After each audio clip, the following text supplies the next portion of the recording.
Hey guys, in today's video, since it is Earth Day, I figure I would show you one of the ways I can have a little oasis in the desert and not feel guilty about it.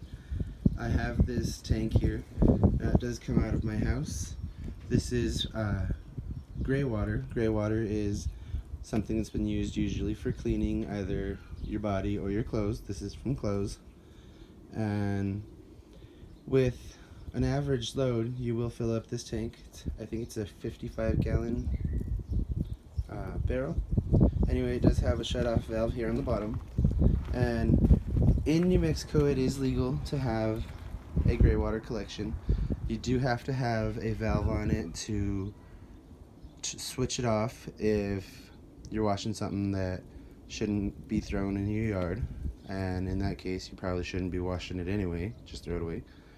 But I do use this on my little tiny patch of lawn and on some of my flowers. Now, in New Mexico, that is one of the stipulations, is you cannot use it to grow anything to eat. So you can see here I have just a regular hose spigot attached to it. You open that, and usually I don't even close it up. It is kind of ugly to have a hose going through your yard, but since it does serve a purpose, and I think a decent purpose, it's not just there to be there. And it will take a minute to get over here because it is just gravity fed. You can see the water start to run. Now, some people will have their issues with this. I don't see any issue with it. I mean, yes, I do have a couple things that I have to deal with, which I will explain. If you look here on this patch of bare soil where the grass hasn't gotten to yet, you can see it's got a little bit of a blue tinge. When you do some clothes, especially jeans or cottons, which towels is, I think, the biggest thing that we do that gives us this issue, is the fibers come out.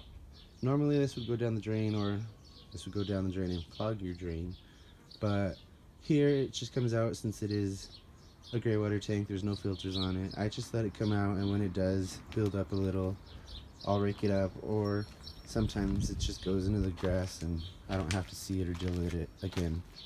Now, this isn't a very big patch of grass. It's just a little place to run for the dog so she can go do her business, and I don't have to clean it up right away. I can let it dry up or pick it up when I feel like it. But I do use this on my flower beds too now, because it is gravity fed. I can't do my entire yard with it. There are select ones that I can do, but it really doesn't have any other main drawbacks. The one thing that I do say that is kind of unpleasant is having to clean the tank.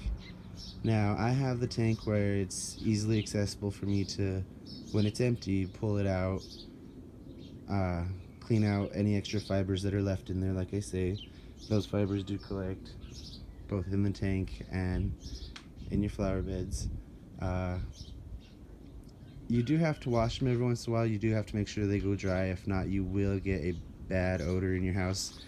Stagnant gray water, I mean, that thing shouldn't be left in there more than 24 hours because it will turn foul quick. But if you just open the valve, pour it out, it doesn't leave your yard stinky, and it doesn't have any other drawbacks as far as I can see or that I've seen. And another thing that I like about it is it does its natural thing that water does.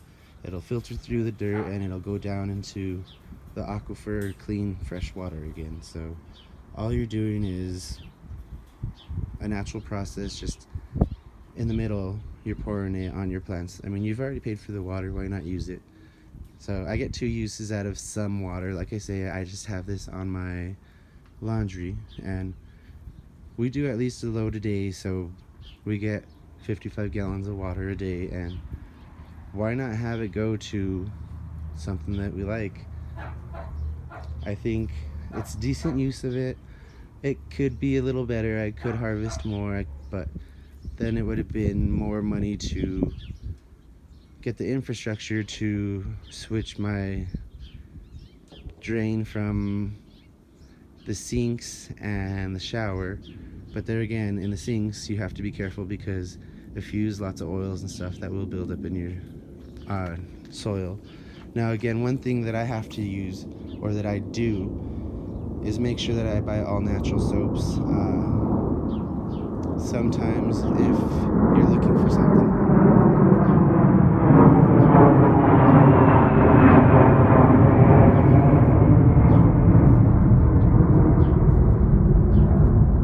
sorry, I should have seen that coming, but I didn't. If you're looking for soaps that are friendly for this, you don't want anything that's high in salt. Sometimes I do wash with bleach, or I do throw in a pot of soap every once in a while. You know, you have clothes that just need a little extra. Sometimes the natural stuff is good, but it's not as powerful as you would like. So I do throw in a pot occasionally, and I mean that on the grass it really doesn't harm it. The grass is pretty bulletproof. It's not like it's from seed. I did go through here and seed it a couple years ago when I initially started a lawn. It was bigger, but then this crabgrass stuff that grows wild here, like everywhere, I don't know if you can, it's pretty resilient, and no matter what you try and do, it will come back. That is one of the downfalls of gardening here. No matter where you live, that will come out. I'm constantly pulling it out of my flower beds, but you know, it's kind of like whack-a-mole. You can turn it into a game. See if you see a leaf of grass and pull it before it gets out of control. But it is something that you can deal with.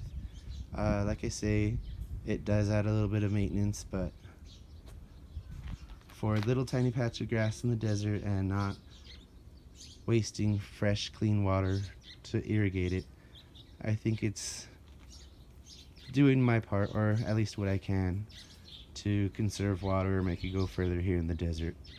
Hopefully this tip helps you or gives you a little insight as to why I can have a garden in the desert and not feel guilty.